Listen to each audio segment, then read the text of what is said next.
인생에서 가장 좋았던 시절이 사실은 무너져 내리기 시작한 시절이었다면 어떻겠습니까? 지금으로부터 1800여 년 전, 로마 사람들은 인류 역사상 가장 행복한 시대를 살고 있다고 믿었습니다. 길은 사방으로 뻗어 있었고 식탁에는 동방의 과일이 올랐습니다. 귀부인들은 금값과 맞먹는 비단을 몸에 둘렀습니다. 그런데 훗날 역사가는 바로 이 시절을 가리켜 이렇게 말합니다. 몰락은 그때 이미 시작되고 있었다고 말입니다. 안녕하세요. 오늘도 역사 속으로 함께 떠나보겠습니다. 에드워드 기번이 쓴 로마 제국 쇠망사 그 5번째 이야기입니다. 오늘은 로마 전성기의 눈부신 풍요를 한 바퀴 둘러보고 그 풍요의 그늘에 숨어있던 몰락의 씨앗까지 들여다보겠습니다. 먼저 길 이야기부터 시작하겠습니다. 2세기 로마 제국의 지도를 펼치면 수도 로마의 광장에서 출발한 도로가 이탈리아를 지나 속주 구석구석까지 뻗어나갑니다. 제국의 북서쪽 끝은 브리타니아의 안토니누스 성벽이었고 남동쪽 끝은 예루살렘이었습니다. 이 두 지점을 잇는 길을 재어보면 4080 로마 마일, 오늘날 단위로 약 6000km에 이릅니다. 길에는 1마일마다 어김없이 이정표가 서 있었습니다. 도로는 산이 막으면 산을 뚫었습니다. 강이 가로막으면 넓고 거센 물살 위로 과감하게 아치다리를 놓았습니다. 모래와 자갈과 시멘트를 층층이 다진 위에 큰 돌을 깔았고 수도 근처에서는 화강감으로 포장했습니다. 얼마나 단단했던지 1500년의 세월도 이 도로를 다 허물지 못했다고 기번은 감탄합니다. 물론 이 길의 첫째 목적은 군단의 행군이었습니다. 로마인들은 정복한 땅 구석구석에 군대가 닿을 수 있어야 비로소 완전한 정복이라고 여겼습니다. 하지만 길은 곧 소식과 사람도 실어 날랐습니다. 황제들은 도로를 따라 5마일에서 6마일 간격으로 역참을 세웠습니다. 역참마다 말 40필이 늘 대기하고 있었습니다. 말을 갈아타며 달리면 하루에 100마일, 그러니까 하루 150km를 갈 수 있었습니다. 실제로 카이사리우스라는 고위 관리가 안티오키아에서 콘스탄티노플까지 700마일이 넘는 길을 엿새 만에 주파했다는 기록이 남아 있습니다. 이 역참은 본래 나라실에만 쓰는 제도였습니다. 황제의 총애를 받던 플리니우스조차 급한 사정으로 아내에게 역마를 내주고는 황제에게 정중한 해명의 편지를 올렸을 정도입니다. 바닷길도 활짝 열려 있었습니다. 지중해는 제국의 속주들이 빙 둘러싼 거대한 호수였습니다. 클라우디우스 황제가 티베르강 어귀에 만든 오스티아 항구에서 순풍을 타면 이래 만에 헤라클레스의 기둥이라 불리던 지브롤터 해협까지 닿았습니다. 아흐레나 열흘이면 이집트의 알렉산드리아였습니다. 그런데 이 길을 따라 서쪽으로 흘러 들어온 것은 군대와 소식만이 아니었습니다. 길을 따라 씨앗과 나무가 들어왔습니다. 기번의 기록에 따르면 유럽의 정원에서 자라는 꽃과 풀과 과일은 거의 모두 외국에서 건너왔다고 합니다. 이탈리아 토박이 과일은 사과 정도였습니다. 그래서 로마인들은 동방에서 온 살구와 복숭아, 석류와 시트론과 오렌지를 맛보고는 이 낯선 과일에 전부 사과라는 이름을 붙였습니다. 다만 어느 나라에서 왔는지 나라 이름을 붙여 구별했을 뿐입니다. 포도는 어땠을까요? 호메로스가 노래하던 시절, 포도나무는 시칠리아 섬에서 야생으로 자라는 볼품없는 나무였습니다. 그로부터 1000년이 지나자 이탈리아는 세상에 이름난 포도주 80종 가운데 3분의 1을 자기 땅에서 빚는다고 자랑하게 됩니다. 포도 재배는 갈리아, 지금의 프랑스 땅으로 퍼져나갔습니다. 오늘날 세계적인 명성을 누리는 부르고뉴의 포도밭이 바로 이 안토니누스 시대까지 거슬러 올라간다고 믿을 만한 근거가 있다고 기번은 말합니다. 평화의 상징인 올리브도 서쪽으로 왔습니다. 처음에는 바닷가 따뜻한 곳에서만 자라는 나무라고 믿었습니다. 그러나 부지런한 농부들의 경험이 그 잘못된 믿음을 깨뜨렸고 올리브는 스페인과 갈리아의 내륙 깊숙이 뿌리를 내렸습니다. 이집트의 아마 농사가 갈리아로 건너와 온 지방을 살찌웠습니다. 메디아에서 온 자주개자리는 겨우내 가축을 먹이는 든든한 사료가 되어 목축을 크게 늘렸습니다. 결과는 놀라웠습니다. 공화국 초기에 그토록 자주 사람들을 괴롭히던 기근이 광대한 제국에서는 거의 자취를 감춘 것입니다. 어느 한 지방에 흉년이 들면 이웃 지방의 풍요가 곧바로 빈자리를 채워주었습니다. 배는 부르고 곳간은 넉넉했습니다. 그러나 사람의 욕망은 곳간이 차는 것으로 멈추지 않는 법입니다.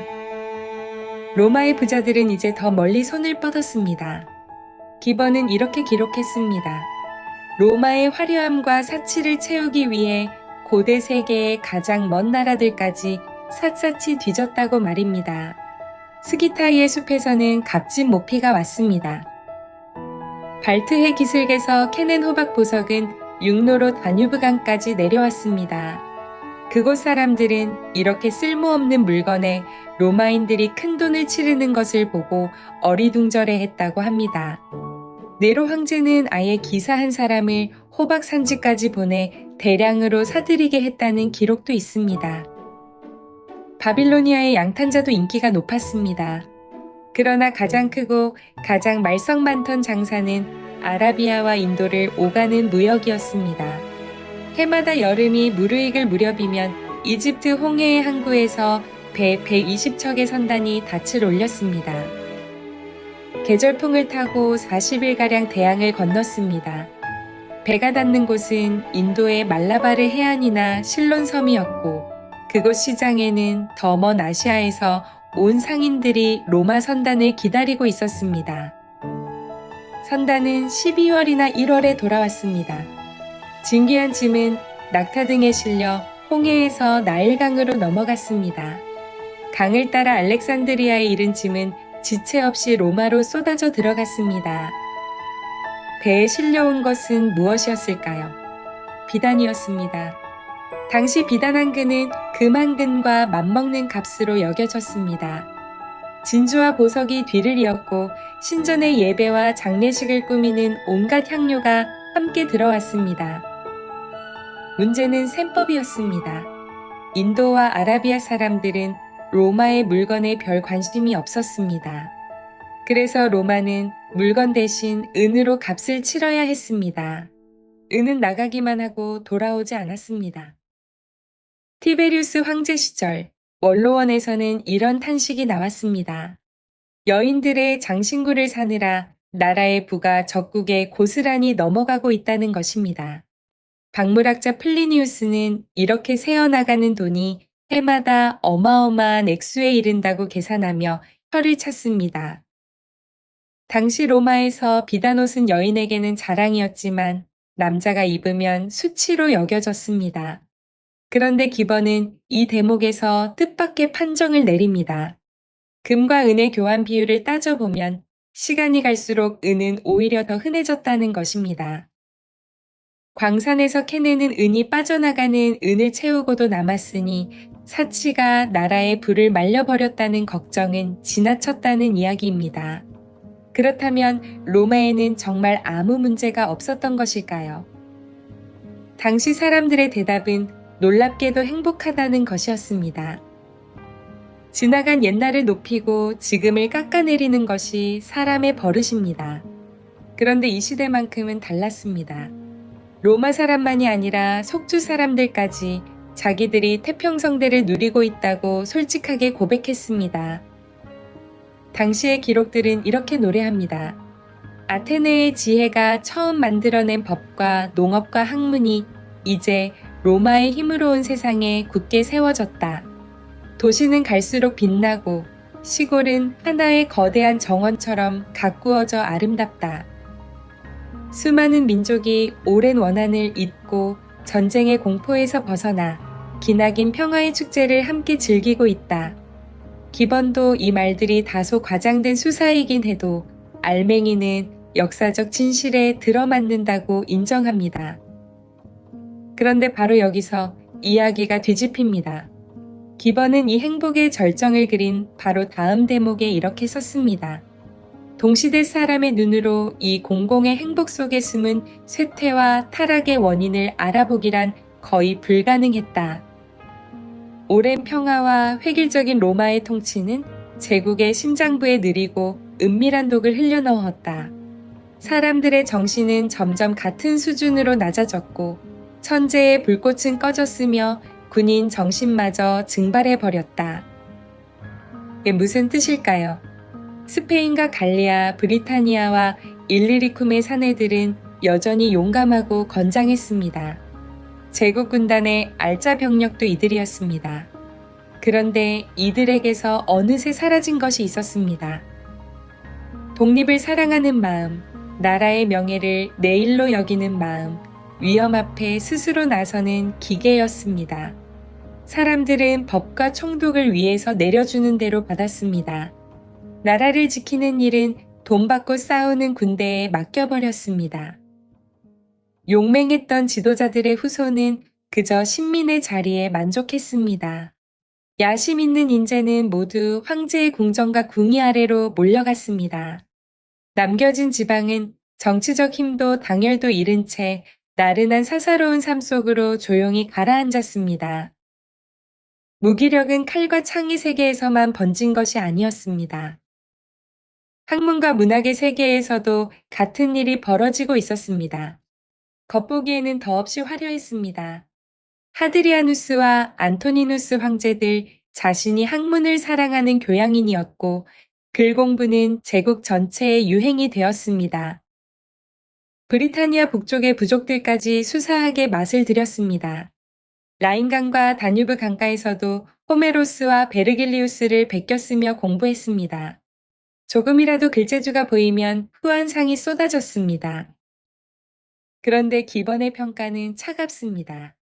풍자 작가 루키아노스 한 사람을 빼면 이 시대는 독창적인 천재를 단 한 명도 길러내지 못하고 저물었다는 것입니다. 학교에서는 플라톤과 아리스토텔레스의 권위가 여전히 군림했습니다. 제자들은 스승의 학설을 감히 의심하지 못한 채 다음 세대로 그대로 물려주기만 했습니다. 시인이라는 이름은 거의 잊혔습니다. 기번은 이 풍경을 한 문장으로 요약합니다. 비평가와 편찬자와 주석가의 구름이 학문의 얼굴을 어둡게 덮었고 천재의 쇠퇴는 곧 취향의 타락으로 이어졌다. 하이시대의 문장가 롱기누스는 동시대인의 왜소함을 이렇게 한탄했습니다. 어릴 때 팔다리를 너무 꽁꽁 묶어놓으면 평생 난쟁이로 남는 아이들이 있다. 우리의 정신도 이와 같아서 복종의 습관에 묶인 채 자라나 옛사람들의 균형 잡힌 위대함에 이르지 못한다.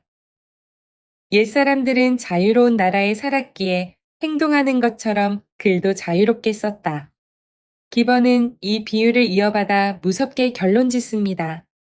로마 세계는 점점 난쟁이의 종족으로 채워져 갔고 마침내 북방의 사나운 거인들이 쳐들어와서야 이 왜소해진 혈통이 바뀌었다는 것입니다.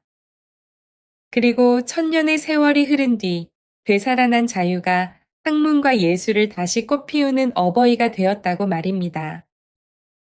여기까지 듣고 나면 문득 이런 생각이 듭니다.